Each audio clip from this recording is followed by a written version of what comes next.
नमस्कार दोस्तों, स्वागत है आप सभी का मेरे चैनल पे। आज हम स्टडी करने जा रहे हैं थॉर्नडाइक का प्रयत्न तथा भूल का सिद्धांत। ये जो हमारा टॉपिक है ये बीएड कोर्स से रिलेटेड है, जिसमें हमारी लर्निंग थ्योरीज आती है। बहुत सारे हमारे मनोवैज्ञानिक हैं जिन्होंने अपने अपने सिद्धांत प्रतिपादित किए थे, जिसमें उन्होंने बताया था कि कैसे हम सीखते हैं। सीखने से संबंधित बहुत सारे सिद्धांत दिए थे, जिसमें से थॉर्नडाइक का प्रयत्न तथा भूल का सिद्धांत भी उन्हीं सिद्धांतों में से एक है। तो चलिए स्टार्ट करते हैं। उत्तेजक या उद्दीपक अनुक्रिया सिद्धांत, इसे हम इस जो हमारा ये प्रयत्न तथा भूल का सिद्धांत है, इसे हम उद्दीपक तथा अनुक्रिया सिद्धांत के नाम से भी जानते हैं। तो E.L. थॉर्नडाइक द्वारा प्रतिपादित सीखने के सिद्धांत को एक अति महत्वपूर्ण सिद्धांत माना गया है, जिसमें हमें सहचार्यवाद तथा विज्ञान की विधियों का अनोखा संगम दिखाई देता है। अच्छा, यहाँ पे एक चीज़ बात कर लेते हैं कि जो हमारा ये है उद्दीपक अनुक्रिया, इसको उद्दीपक अनुक्रिया सिद्धांत क्यों दिया गया है नाम? क्योंकि किसी चीज़ को, किसी ऑब्जेक्ट को देख करके हम क्या करते हैं, कोई एक्टिविटी करते हैं। जैसे कि कोई हमारे आगे कोई बहुत टेस्टी सा फूड आ जाता है, तो हम उसको पाने के लिए, उसको खाने के लिए हम कुछ भी एक्टिविटी करते हैं, है ना। तो यानी कि किसी भी ऑब्जेक्ट को देख के कुछ अनुक्रिया करना, है ना। तो इसीलिए ये है उद्दीपक अनुक्रिया सिद्धांत। तो जो थॉर्नडाइक थे, उन्होंने अपनी ये सीखने के सिद्धांत का जो प्रतिपादन किया था वो 1898 में अपनी पीएचडी शोध प्रबंध, जिसका शीर्षक एनिमल इंटेलिजेंस था, पशु व्यवहारों के अध्ययन के फलस्वरूप इन्होंने अपना यह सिद्धांत प्रयत्न तथा भूल का सिद्धांत को प्रतिपादित किया था। अब बात करेंगे जो हमारा ये प्रयत्न तथा भूल का सिद्धांत है, इसके और कौन कौन से उपनाम हैं, यानी कि इसे और किस नाम से जाना जाता है। एक तो यही है कि उद्दीपक अनुक्रिया का सिद्धांत, दूसरा है प्रयास एवं त्रुटि का सिद्धांत, संयोजनवाद का सिद्धांत, अधिगम का बंध सिद्धांत, प्रयत्न तथा भूल का सिद्धांत और SR थ्योरी भी इसे कहते हैं, इसके उपनाम हैं। ठीक है, आगे बढ़ते हैं। जो थॉर्नडाइक है, तो थॉर्नडाइक ने अपने ये क्या प्रयोग किया था उसके बारे में हम बात करेंगे।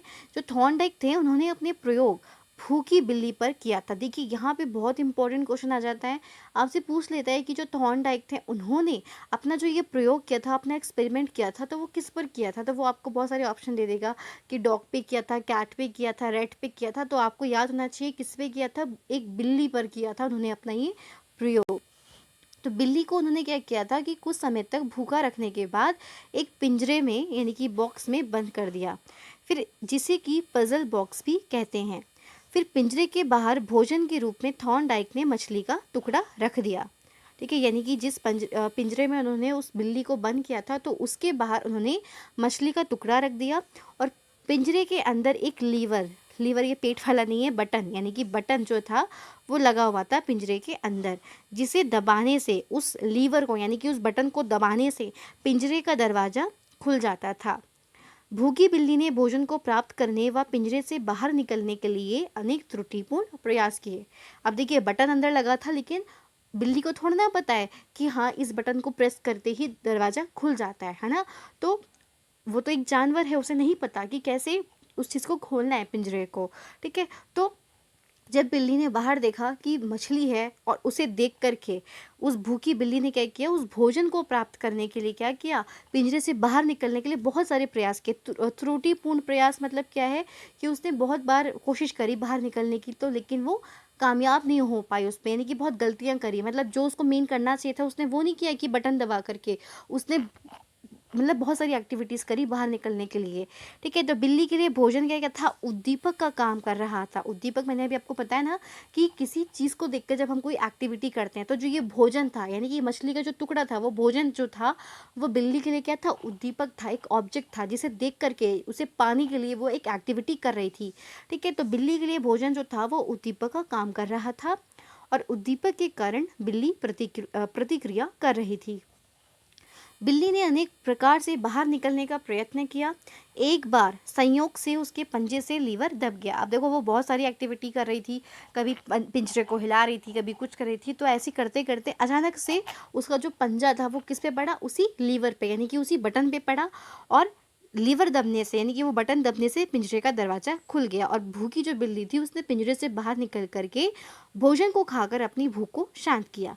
फिर थॉर्नडाइक ने क्या किया, इसी प्रयोग को यानी कि सेम यही प्रोसेस उसने बार बार करी कि उसने भी जो भूखी बिल्ली थी, मतलब बिल्ली को खाना नहीं दिया और उसको भूखा रखा और उसको ऐसे ही पिंजरे में बंद किया और बाहर मछली का टुकड़ा टांग दिया। ये एक्टिविटी उन्होंने बार बार की और उन्होंने क्या नोटिस किया, क्योंकि वो एक एक्सपेरिमेंट कर रहे थे, तो उन्होंने क्या देखा कि हर बार बिल्ली को बाहर निकलने में पिछली बार से कम समय लगा, क्योंकि अब उसे क्या था, धीरे धीरे उसे मेमोराइज हो रहा था कि किसको क्लिक करने से बटन खुलता है, मतलब पिंजरा खुलता है। ठीक है, तो उन्होंने क्या नोटिस किया कि प्रत्येक बार बिल्ली को बाहर निकलने में पिछली बार से कम समय लगा और कुछ समय बाद बिल्ली जो थी वो बिना किसी भी प्रकार की भूल के एक ही प्रयास में पिंजरे का दरवाजा खोलना सीख गई। तो इस प्रकार से क्या हुआ, उद्दीपक और अनुक्रिया के में संबंध स्थापित हो गया। उद्दीपक वो ऑब्जेक्ट था, फूड था, जिसे देख के वो अनुक्रिया करे, मतलब कोई एक्टिविटी कर रही थी, और उस अनुक्रिया में यानी कि उसको भोजन को प्राप्त करने के लिए वो जो उसने एक्टिविटी की, तो उसके बीच में क्या हुआ, एक संबंध बन गया। ठीक है, तो ये था हमारे जो प्रयत्न तथा भूल का सिद्धांत था थॉर्नडाइक का। अब देखिए, जो ये हमारा उपर्युक्त प्रयोग था, इसमें बिल्ली के द्वारा क्या क्या अपनाया गया चरण, तो चालक क्या था, भूख, लक्ष्य क्या था, मछली को प्राप्त करना। ठीक है, लक्ष्य प्राप्ति में बाधा क्या था, पिंजरे का बंद दरवाजा, और उल्टे सीधे प्रयत्न क्या था कि पिंजरे को काटना इत्यादि। मतलब उसने निकलने के लिए कौन कौन से ऐसे गलत प्रयास किए, उसने क्या किया, पिंजरे को हिलाया होगा, उसको काटा होगा, उसको जैसे भी कोशिश की होगी, तो बहुत सारी उसने एक्टिविटी करी, उल्टे सीधे प्रयत्न किए। फिर संयोग व सफलता क्या हुई कि लीवर का दबना, कि जैसे ही वो बटन दबा तो दरवाजा खुल गया। ठीक है, तो सही प्रयत्न का चुनाव क्या हुआ कि दरवाजा खोलने का तरीका उसने सीखा। फिर स्थिरता क्या हुई कि दरवाजा खोलना वो सीख गई।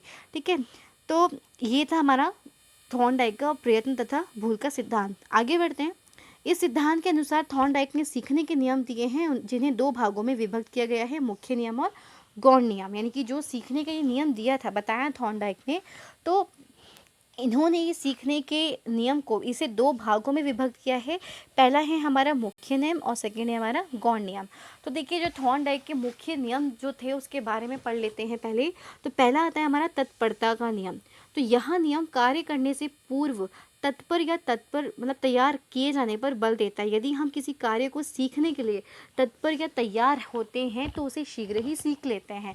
अगर आप लोग खुद इस चीज़ को फील कर सकते हैं कि जैसे आप किसी चीज़ के लिए एक्साइटमेंट है, ठीक है, आप किसी चीज़ को करने के लिए रेडी हो, तो आप उस काम को बहुत जल्दी सीख लेते हो। लेकिन किसी काम को करने के लिए आप रेडी ही नहीं हो, बिल्कुल भी एक्साइटेड नहीं हो, कुछ भी तैयारी नहीं है, तो आप उस काम को जल्दी नहीं सीख पाते हो। तो यही उन्होंने कहा कि किसी भी काम को सीखने के लिए अगर आप तैयार होंगे तो आप शीघ्र ही सीख लेंगे। तत्परता में कार्य करने की इच्छा निहित होती है। ध्यान केंद्रित करने में भी तत्परता सहायता करती है। जैसे कि एक घोड़े को तालाब तक ले जा सकते हैं, लेकिन उसे पानी पीने के लिए बाध्य नहीं कर सकते। ठीक है, जब उसको अगर प्यास लगेगी तभी वो पिएगा, वरना नहीं पिएगा। हम ज़बरदस्ती नहीं कर सकते उसके साथ। मतलब ये सिर्फ एक एग्जाम्पल है, पर सीधी सी बात यही है कि अगर आप किसी काम को करने के लिए तैयार होते हैं, रेडी होते हैं, तो आप किसी भी काम उस काम को मतलब जल्दी सीख लेते हैं। आगे बढ़ते हैं अभ्यास का नियम पे। तो यह नियम किसी कार्य या सीखी गई विषय वस्तु को बार बार अभ्यास करने पर बल देता है। यदि हम किसी कार्य का अभ्यास करते रहते हैं तो उसे सरलता पूर्वक करना सीख जाते हैं। यदि हम सीखे हुए कार्य का अभ्यास नहीं करते हैं तो उसको भूल जाते हैं। आपने कहावत तो सुनी होगी कि प्रैक्टिस मेक्स मैन परफेक्ट। वही है कि जब आप किसी काम को बार बार करेंगे तो आप उसमें मतलब बहुत अच्छे से आप उस काम को कर सकते हैं, आप बहुत अच्छे से सीख जाएंगे उस काम को। जैसे हम मैथ्स का ही करते हैं, तो हम बोलते हैं ना कि बार बार प्रैक्टिस करो, कुछ भी करो, या हम कुछ साइकिल ही सीखते हैं तो क्या बोलते हैं कि बार बार तुम प्रैक्टिस करोगे तभी आएगी। तभी हम कोई चीज़ सीखते हैं जब हम उसको बार बार करते हैं। हमें कुछ भी चीज़ याद रखनी है तो ऐसा नहीं होता कि आपने किसी चीज़ को एक बार पढ़ा और आपको हमेशा के लिए याद हो जाती है। कहीं ना कहीं आपको बार बार उसको रिपीट करना पड़ता है, मेमोराइज करना पड़ता है। तो अगर आपको कोई चीज़ सीखनी है, अच्छे से सीखनी है, तो आपको बार बार अभ्यास करने होंगे, प्रैक्टिस करनी पड़ती है, प्रैक्टिस और ड्रिल करनी पड़ती है। मतलब ये है। ठीक है, आगे है प्रभाव या परिणाम का नियम। इस नियम को संतोष तथा असंतोष का नियम भी कहते हैं। इस नियम के अनुसार जिस कार्य को करने से प्राणी को सुख व संतोष मिलता है उस कार्य को वह बार बार करना चाहता है, और इसके विपरीत जिस कार्य को करने से दुख या असंतोष मिलता है उस कार्य को वह दोबारा नहीं करना चाहता है। फॉर एन एग्जाम्पल, जैसे आपने कुछ भी काम किया, फॉर एन एग्जाम्पल जैसे हम कह सकते हैं आप खाना बना रहे हो, ठीक है? आपने खाना बनाया और खाना क्या हुआ, बहुत टेस्टी बना, बहुत अच्छा बना। तो आप क्या सोचोगे कि मैं बार-बार फिर से मैं खाना बनाऊँगा, उस चीज़ को दोबारा ट्राई करूँगा। लेकिन क्या होता है कि अगर आप उसको बना रहे हो लेकिन आपको रिज़ल्ट अच्छा नहीं मिल रहा है, तो आप उस काम को नहीं करते हो। आप इसके अलावा भी आप बहुत सारे एग्ज़ाम्पल्स दे सकते हो कि आपने कोई भी काम किया और आप जैसे आप मैथ्स के ही कुछ क्वेश्चन सॉल्व कर रहे हो, आप बार बार प्रैक्टिस कर रहे हो लेकिन क्या हो रहा है कि आपका आंसर नहीं निकल रहा है। आप एक दो बार कोशिश करोगे, नहीं निकलेगा ना, तो आपको खुद ही लगता है कि मैं नहीं कर रहा आप इसको, या मैं नहीं कर रही हूँ।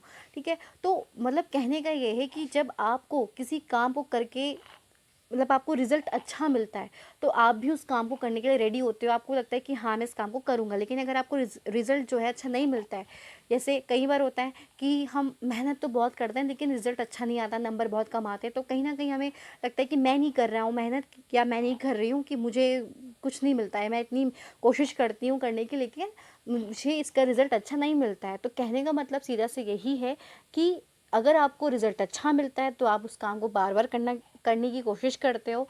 लेकिन अगर आपको रिजल्ट अच्छा नहीं मिलता है तो आप भी छोड़ देते हैं, उस काम को आप नहीं करना पसंद करते हैं।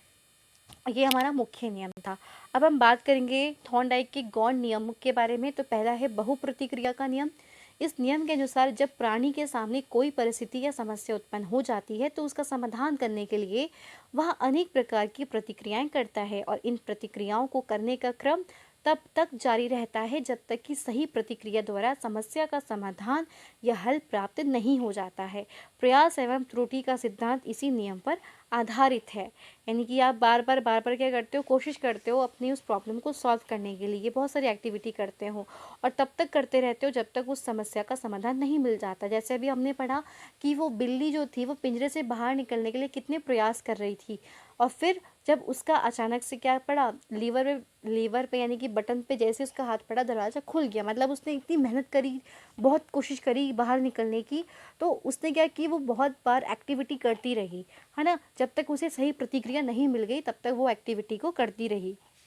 ठीक है, तो यही है कि बहुप्रतिक्रिया का नियम यही कहता है कि जब भी हमारे सामने कोई भी प्रॉब्लम होती है तो उसको सॉल्व करने के लिए हम बहुत सारी एक्टिविटीज़ करते हैं और तब तक करते रहते हैं जब तक कि हमें उसका सॉल्यूशन ना मिल जाए। ठीक है, जब तक हम सेटिस्फाई ना हो जाएं, तो वो चीज़ है। आगे बढ़ते हैं मनोवृत्ति का नियम। इस नियम को मानसिक विन्यास का नियम भी कहते हैं। आप ना इसको भी याद कर लेना कि जैसे एक ही नियम है उसको दो नाम से भी जानते हैं, तो कई बार पूछ लेता है, तो ध्यान रखिएगा। जैसे कि ये मनोवृत्ति का नियम है तो इस नियम को मानसिक विन्यास का नियम भी कहते हैं। इस नियम के अनुसार जिस कार्य के प्रति हमारी जैसी अभिवृत्ति या मनोवृत्ति होती है उसी अनुपात में हम उसको सीखते हैं। यदि हम मानसिक रूप से किसी कार्य को करने के लिए तैयार नहीं हैं, तो या तो हम उसे करने में असफल होते हैं या अनेक त्रुटियां करते हैं या बहुत ही विलंब से करते हैं। ठीक है, मतलब ये कि हमारी मानसिक स्थिति क्या है उस काम को करने के लिए, कैसी है, तो ये डिपेंड करता है कि हम अभी किस सिचुएशन में हैं, हमारा जो दिमाग है उस काम को करने के लिए ठीक है कि नहीं है। तो ये चीज़ है मनोवृत्ति का नियम। अगर हम किसी चीज़ को करने के लिए मानसिक रूप से तैयार होते हैं तो हम उस काम को अच्छे से कर पाते हैं, नहीं होते हैं तो क्या होता है, हम उस कार्य में मन नहीं लगा पाते हैं, बहुत सारी गलतियां करते हैं। क्या बार बार मतलब इजी सा भी काम होगा लेकिन अगर आप मेंटली तैयार नहीं हो तो आप उस काम को करने में भी कई बार गलतियां करते हो, बहुत देर तक काम करोगे। ठीक है, बहुत सारी गलतियां करते हो या असफल हो जाते हैं हम। ठीक है, तो मनोवृत्ति का नियम ये कहता है। आगे बढ़ते हैं हम। आंशिक क्रिया का नियम क्या है कि इस नियम के अनुसार किसी कार्य को छोटे छोटे भागों में विभाजित करने से कार्य जो होता है हमारा वो सरल और सुविधाजनक बन जाता है। इन भागों को शीघ्रता और सुगमता से करके संपूर्ण कार्य को पूरा किया जाता है। इस नियम पर अंश से पूर्ण की ओर का सिद्धांत, शिक्षण का सिद्धांत आधारित किया जाता है। मतलब ये है कि जैसे हमारे पास बहुत सारा काम है, उस काम को देख के ही हम क्या हो जाएंगे कि ये तो इतना सारा है कि मैं कैसे करूँगा, हम परेशान हो जाते हैं और अच्छे से उस काम को नहीं कर पाते हैं। लेकिन अगर हम क्या करते हैं, उस काम को डिवाइड करके पढ़ते हैं, जैसे फॉर एन एग्जांपल कि आपके पास क्या, आपके एग्ज़ाम्स आने वाले हैं नेक्स्ट मंथ से और आपको पढ़ना भी बहुत सारा है, आपको सारी ही सब्जेक्ट्स पढ़ने हैं, और आप ऐसा तो है नहीं कि एक बार में पूरा सब्जेक्ट्स को कवर कर लेंगे। तो आप क्या करेंगे कि आप अपना एक टाइम शेड्यूल बनाएंगे कि इतने घंटे आपको मैथ्स पढ़ना है, आपको 1 घंटा साइंस पढ़ना है, 1 घंटा आपको इंग्लिश पढ़ना है। तो इस तरह से क्या करते हो, आप टाइम डिवाइड करते हो, एक अपना टाइम मैनेजमेंट करते हो ना। यानी कि आप उतने बड़े से काम को, उतने सारे काम को आप क्या करते हो, छोटे छोटे पार्ट्स में डिवाइड करके डिवाइड करके आप उस काम को करते हैं, तो इससे क्या होता है कि वो काम अच्छे से भी होता है, तरीके से हो जाता है, और यही चीज़ है कि वो ईज़ी भी पड़ जाता है आपको। तो जो ये नियम है कैसा है, अंश से पूर्ण की ओर, यानी कि छोटे छोटे से करके आपने क्या किया, आपको जैसे नेक्स्ट मंथ आपके पेपर हैं तो आपने क्या किया, अपने सभी सब्जेक्ट्स का टाइम, स्टडी टाइम डिवाइड किया, सभी सब्जेक्ट्स को टाइम दिया, और धीरे धीरे करके क्या हुआ कि आपने सब चीज़ कवर कर लिया। ठीक है, तो ये है आंशिक क्रिया का नियम। आगे बढ़ते हैं, सादृश्यता अनुक्रिया का नियम। तो इस नियम को आत्मीकरण या समानता का नियम भी कहते हैं। यह नियम पूर्व अनुभव पर आधारित है। जब प्राणी के सामने कोई नवीन परिस्थिति या समस्या उत्पन्न होती है तो वह उससे मिलती जुलती परिस्थिति या समस्या का स्मरण करता है जिसका वह पूर्व में अनुभव कर चुका है। वह नवीन ज्ञान को अपने पूर्व ज्ञान का स्थायी अंग बना लेते हैं। मतलब जैसे कि आपने कोई काम किया, आपने उस काम को किस तरीके से किया, जैसे आपको सफलता मिली किसी काम में, आपने कुछ काम किया, आपको उसको सफलता मिली, फिर क्या होता है कि ऐसी कोई सिचुएशन आ जाती है आपके पास, उसी प्रॉब्लम से रिलेटेड ही वैसी ही कुछ एक और कोई प्रॉब्लम आपके सामने आ जाती है, तो आप क्या करते हो, आप उसको मेमोराइज करते हो कि आपने जब आपके सामने पहली भी ये कोई समस्या आई थी तो आपने कैसे उसको सॉल्व किया था। तो आपको जो ये पहले से एक्सपीरियंस होता है किसी चीज़ का, तो जब कोई नई प्रॉब्लम आपके सामने आती है तो आप अपने उस एक्सपीरियंस को जब आप वहाँ पे यूज़ करते हैं, ठीक है, तो इसी को हम कहते हैं सादृश्यता अनुक्रिया का नियम, यानी कि पूर्व में किए गए अनुभवों का आपको नई परिस्थिति में उसका उपयोग करना। ठीक है, ये चीज़ है। आई होप आपको समझ में आ रहा हो, तो प्लीज़ कमेंट करके ज़रूर बताना कि आप लोगों को समझ में आया है कि नहीं आया है। आगे बढ़ते हैं, नेक्स्ट पॉइंट है हमारा सहचार्य परिवर्तन का नियम। इस नियम के अनुसार एक उद्दीपक के प्रति होने वाली अनुक्रिया बाद में किसी दूसरे उद्दीपक से भी होने लगती है। दूसरे शब्दों में, पहले कभी की गई क्रिया को उसी के समान दूसरी परिस्थिति में उसी प्रकार से करना, इसमें क्रिया का स्वरूप तो वही रहता है परंतु परिस्थिति में परिवर्तन हो जाता है। मतलब आपकी सिचुएशन अलग हो सकती है, आप जो जिस तरीके से आपने पहले किसी प्रॉब्लम को सॉल्व किया, तो आप क्या करते हैं उसी तरीके से आप किसी नई प्रॉब्लम को सॉल्व करते हैं। बस क्या होता है, आपकी जो सिचुएशन होता है, परिस्थिति जो होती है, उस पर थोड़ा सा चेंजेस हो जाते हैं। थॉर्नडाइक ने पावलोव के शास्त्रीय अनुबंधन को ही सहचार्य परिवर्तन के नियम के रूप में व्यक्त किया है। अब जान लेते हैं कि जो हमारा ये सिद्धांत है थॉर्नडाइक जी का, तो इसका शैक्षिक महत्व क्या है, एजुकेशन में क्या इम्पोर्टेंस है। तो पहला है कि अनुभवों से लाभ उठाना, कि जो आपके एक्सपीरियंस होते हैं तो आप उससे क्या करते हो, अपने लाभ उठाते हो, आपको प्रॉफिट होता है उससे, है ना। आप कोई भी ऐसी गलतियां नहीं करते हो, अपने एक्सपीरियंस के आधार पर आप कोई भी नई गलती नहीं करते हो, आपको क्योंकि ज्ञान होता है क्या सही है क्या गलत है। सेकंड पॉइंट है निरंतर प्रयास पर बल। क्या आप अगर डेली प्रैक्टिस करेंगे, डेली आप मेहनत करेंगे किसी चीज़ को करने की, तो आप अच्छे से किसी चीज़ को सीख सकते हो। तो ये निरंतर प्रयास पर बल देता है ये सिद्धांत। अभ्यास की क्रिया पर आधारित है, वही अभ्यास की प्रैक्टिस करके आप जल्दी सीखते हो किसी चीज़ को, हमेशा के लिए स्थायी कर सकते हो।